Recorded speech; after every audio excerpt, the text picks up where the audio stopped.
हमारे पेपर 6 के यूनिट 5 में हम SU3 सिमेट्री और मल्टीप्लेट्स का बिल्डिंग कर रहे थे।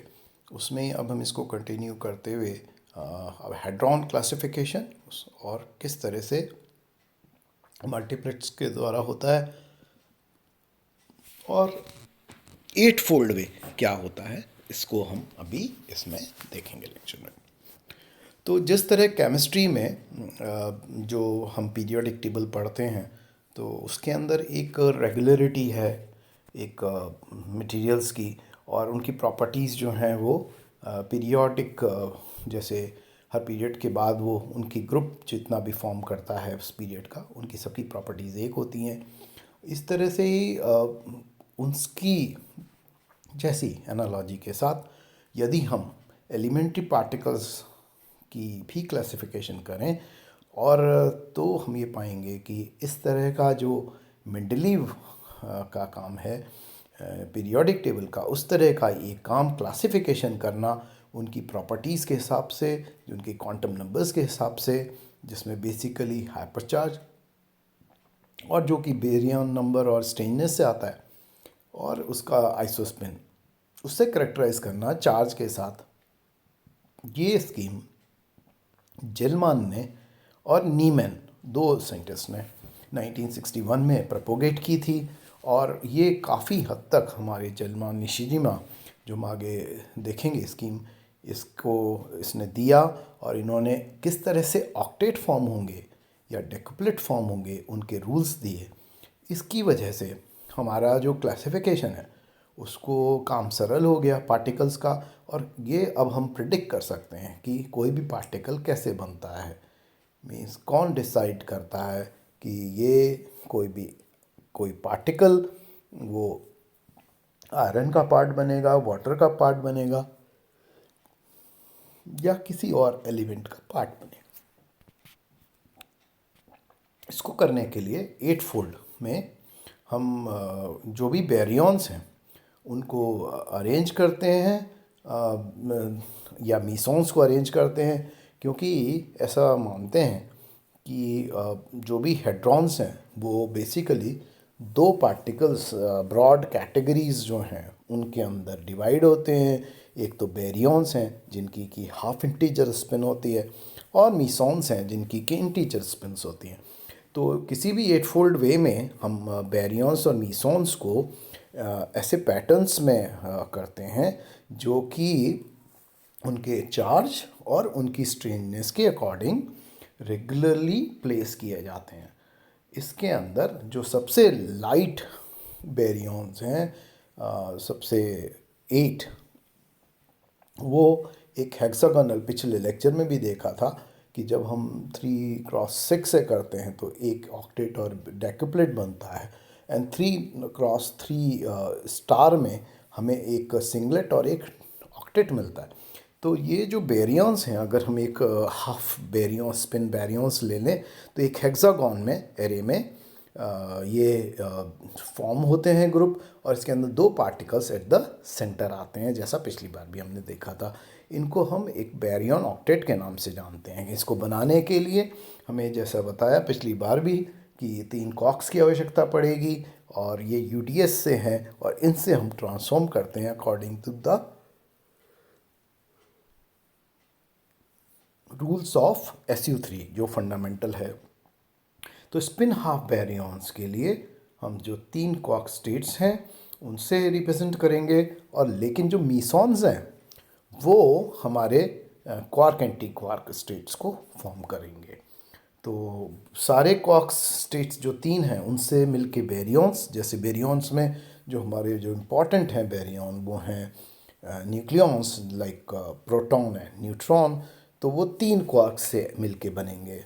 और जो मीज़ॉन्स हैं, पाई मीज़ॉन्स हैं, के मीज़ॉन्स हैं, ये उनके अंदर एक क्वार्क और एक एंटी क्वार्क आएगा। Anti quark means anti particle of a quark. तो उनकी प्रॉपर्टीज़ हमने पहले भी देखी थी, बहुत सारे उसमें चार्ज कॉन्जुगेशन में भी देखा था, तो वो फिल होनी चाहिए। तो इसको अंडरस्टैंड करने के लिए 8 फोल्ड वे को हम एक ग्रुप बनाएंगे स्पिन ऑफ बैरियॉन्स का, जिसको हम सुपर मल्टीप्लेट भी कहते हैं। ना इसको बनाने के लिए हमारे दो क्राइटेरिया बहुत फुलफिल होते हैं। पहली तो कि जो भी हॉरिजॉन्टल लाइंस हैं वो हमारे स्ट्रेननेस को रिप्रेजेंट करेंगी। तो पहली line s is equal to zero और उससे जो लोअर हैं वो हमारी s इज इक्वल टू -1 और उससे लोअर नीचे s इज इक्वल टू -2। तो ये हॉरिजॉन्टल लाइंस। और जो डायगोनल हैं वो रिप्रेजेंट करेंगी हमारे चार्ज को। तो इसके अंदर q इज इक्वल टू +1। तो इसके अंदर जो पार्टिकल्स फॉर्म हो रहे हैं जो ऑक्टेट में हमने पहले बना के देखे थे उसके हिसाब से जो पार्टिकल्स फिट होते हैं उन प्रॉपर्टीज़ के साथ जिसमें कि स्ट्रेंजनेस और चार्ज है वो पार्टिकल हैं जैसे टॉप मोस्ट में n और p और उसके बाद ये साइज माइनस साइज ज़ीरो और साइज प्लस और इसके अंदर सेंटर में एक और पार्टिकल आता है लेमडा ज़ीरो। ये जो और नीचे जो थर्ड हॉरिजॉन्टल लाइन है उसके अंदर विद स्ट्रेंजनेस ऑफ -2 जो ग्रुप फॉर्म करते हैं वो हैं विद आइसोस्पिन। उनकी जो प्रॉपर्टीज़ होंगी टॉ 3 अलग अलग होगी बट टॉ इज सेम। तो जाई माइनस और जाई ज़ीरो। तो Q -1 इनका है जो जाई माइनस और Z माइनस और N sigma zero lambda zero and Z zero इस Q ज़ीरो। और इसी तरह P और साई प्लस इनके लिए Q की वैल्यू +1 होगी। तो ये एक हमें तो जितने भी पार्टिकल्स हैं जिनका की चार्ज सेम है वो सब डाउनवर्ड स्लोपिंग डायगोनल लाइंस जैसे बताया उनके अनुसार रहेंगे और इनके लिए मार्किंग इस तरह से रहेगी। आगे भी कोई पार्टिकल्स अगर फॉर्म होने मान लीजिए s इज इक्वल टू -3 तो और एक नीचे डेक्यूप्लेट के केस में जा सकता है। इसी तरह Q के लिए अगर और पार्टिकल्स जुड़ते हैं अगर डेक्यूप्लेट बनता है तो वो और राइट में विद 2 + 2 चार्ज आएगा या -2 चार्ज आएगा तो वो भी लेफ्ट में जाएगा। तो ये बहुत ही सिमेट्रिकल होता है। और हॉरिजॉन्टल लाइंस जैसे एसोसिएट पार्टिकल्स बताया s is equal to zero for Pn, s is equal to -1 जो है वो for psi minus psi plus lambda zero और सिग्मा प्लस और s is equal to -2 for z minus z zero. और अगर अब हमें सुपर स्पिन ज़ीरो का मल्टीप्लेट फॉर्म करना है मीसॉन्स के जिनको हम सूडो स्केलर भी बोलते हैं और इससे जो ऑक्टेट बनेगा वो के मीसॉन्स का ऑक्टेट है विद पाई मीसॉन्स एंड के मीसॉन्स। तो इसके अंदर s is equal to 1 will correspond to k0 and k plus horizontal lines. Then second line which passes through the center जो हमारी हॉरिजॉन्टल एक्सिस है T3 की वो है s is equal to zero जिसके अंदर pi minus pi zero and pi plus और s is equal to -1। Even neutron and proton जो हैं उनके लिए भी स्ट्रेननेस ज़ीरो। तो इसलिए वो ऊपर से स्टार्ट हुए तो s is equal to zero है।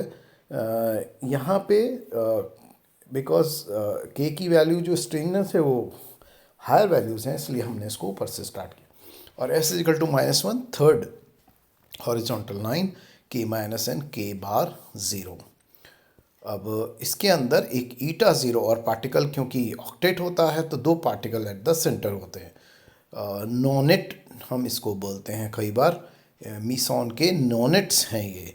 तो इस तरह के और भी बहुत सारे ग्रुप्स बनते हैं जो अभी हमारे कोर्स में नहीं हैं बट इनसे पार्टिकल्स का क्रिएशन हम कर सकते हैं यूजिंग दी ये प्रोटोकॉल जो हम 3 स्टार या 3x3 या हमने 3x6 किया था।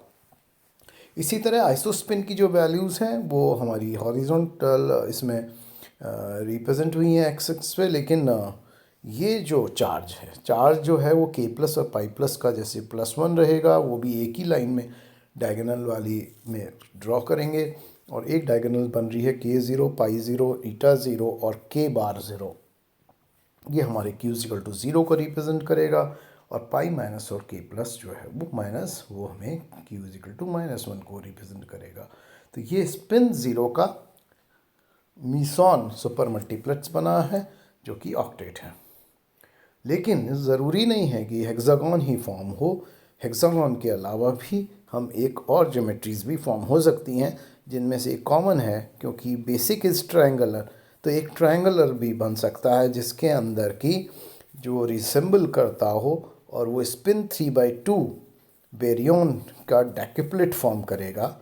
इस केस में ये किस प्रकार से करेगा, इसके अंदर भी horizontal line, we will start with s is equal to 0 जो कि कॉरस्पॉन्ड करेगा delta minus, delta zero, delta plus और डेल्टा प्लस प्लस पार्टिकल को जो एक ग्रुप फॉर्म करते हैं। और इसी तरह s इक्वल टू -1 जो है वो T3 के एक्सेस पे आएगा और ये जो पार्टिकल्स रहेंगे वो xi star minus, xi plus star zero और ज़ाई स्टार प्लस। और इसी तरह s is equal to -2 g star minus, g star plus and s is equal to -3 is omega minus, but we will not see क्योंकि ये जो classification हुआ था इसके अंदर ये जो लास्ट पार्टिकल है ये फिट नहीं हो रहा था काफ़ी टाइम तक। और इसका जब एक्सपेरिमेंटल हुआ वो 1964 में ये जो है ये फाइंड आउट हुआ कि ये जो एक पार्टिकल है वो हमारा रिसाइड कर रहा है इसके अंदर, यहाँ पे इसको ओमेगा माइनस से रिप्रेजेंट किया गया है। तो जब ये बनाया गया डेक्युप्लेट उस समय तक इस पार्टिकल की फिलिंग नहीं हो पा रही थी क्योंकि इसका assignment s is equal to -3 known नहीं था और q जो वैल्यूज़ हैं जैसे lambda plus plus delta plus plus is q -2 और डेल्टा प्लस और ज़ाई स्टार प्लस इनका Q1 और delta zero xi star zero और g star plus is Q0 and Q-1 जो है वो delta minus xi star minus g star minus और एक लास्ट पार्टिकल। तो ये जो फिटिंग हुई इसके अंदर डेक्युप्लेट में वो एक ही जो पॉइंट बताया कि एक अलग तरह से हुई जिसके अंदर की 9 पार्टिकल्स तो एक्सपेरिमेंटली हमें पता थे, एक्सपेरिमेंटल हो चुका था ये जो पार्टिकल्स हैं एक्सेप्ट ओमेगा माइनस जो लास्ट में रिप्रेजेंट किया गया है, और जो बॉटम पे जो है वो पार्टिकल मिसिंग था और इसकी डिटेक्ट नहीं हुआ था जब ये डेक्युप्लेट बनाया गया। जेलमान ने इसको प्रिडिक्ट किया था कि ऐसा इस डायग्राम के अनुसार एक पार्टिकल होना चाहिए और ये जब एक्सपेरिमेंटली 3 साल बाद इस डायग्राम के वो हुआ जिसको हम फेमस दुनिया में ओमेगा माइनस एक्सपेरिमेंट से जानते हैं और इस को Nobel prize the same year मिला। और उसका कारण यही था कि ये थियरी ने प्रेजेंट किया था और उसके बाद ये एक्सपेरिमेंट में इसको फाइंड आउट किया गया। तो इसने एक चीज़ और भी सिद्ध की जब ओमेगा माइनस एक्सपेरिमेंट हुआ कि ये जो 8 फोल्ड वे है तरीका है इसको मल्टीप्लेट बनाने का, कि प्रकृति द्वारा या भगवान द्वारा जो पार्टिकल्स का क्रिएशन होता है वो इसी तरीके से होता है जो हमने अभी 8 फोल्ड वे में किया है। अदरवाइज़ इसको बिलीव नहीं किया जाता था कि इस तरह की कोई भी चीज़ होती है और क्या हम भगवान को रीड कर सकते हैं कि वो उनका वर्किंग किस तरह से होता है। तो यहाँ पे हमें इस बैरियन ऑक्टेट डेक्युप्लेट और इसके बहुत सारे एंटी बैरियन ऑक्टेट भी फॉर्म हो सकते हैं, डेक्युप्लेट भी फॉर्म हो सकते हैं और उन सब के जो चार्ज हैं वो ऑपोजिट होंगे, उनकी स्ट्रेन रेंज भी ऑपोजिट होगी। लेकिन मीसॉन्स जो हैं वो ज़्यादातर anti particles same super multiplet में आते हैं जैसा कि इस ओरिजिनल में हमने ऊपर वाले मीसॉन ऑक्टेट में देखा। उसी तरह उसके एंटी जो मीसॉन्स हैं वो भी सेम ही सुपर मल्टीप्लेक्स को फॉर्म करते हैं। और इस तरह से और कुछ पार्टिकल्स जैसे कि के माइनस है या एंटी के माइनस के बार ज़ीरो है वो अपने ही एंटी पार्टिकल्स होते हैं just like photon.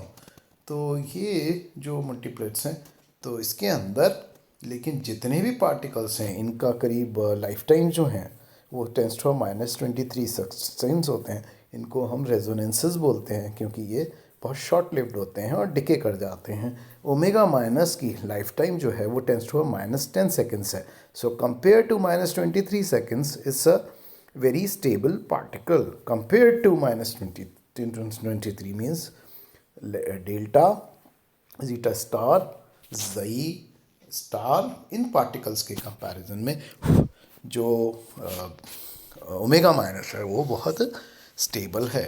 So this completes our next lecture में हम इसको इस चैप्टर को वाइंड अप करेंगे with quark structure and Gell Mann Okubo mass formula.